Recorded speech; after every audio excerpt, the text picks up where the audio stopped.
A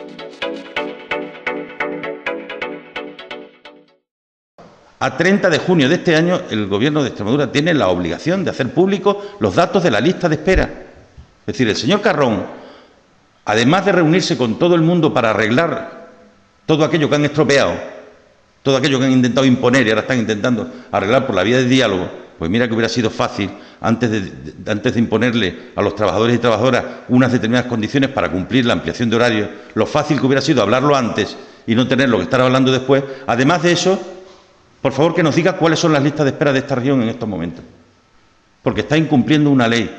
Este Gobierno, ¿con qué fuerza le obliga a los ciudadanos a cumplir leyes si no las cumple él? Si las leyes que nos hemos dado para la convivencia ciudadana es para que las cumpla todo el mundo. Y resulta que el Gobierno ha decidido que no las cumple. Y se inventará no sé qué historia. No quiere que se sepa la lista de espera, que lo diga y que derogue esta ley. A ver si tiene mayoría para hacerlo.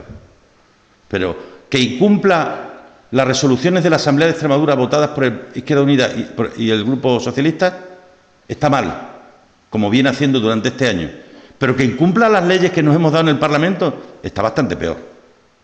Por tanto, me parece inconcebible que 12 o 13 meses después de llegar al Gobierno, el Gobierno no haya hecho público cuáles son las listas de espera. Un Gobierno que cuando estaba en la oposición tanto las criticaba. Y tanto criticaba de oscurantismo al Gobierno anterior porque solo lo hacíamos público cada 6 meses. Es decir, un Gobierno que no hace público con quién hace los contratos la Administración Autonómica, un Gobierno que no hace público las listas de espera.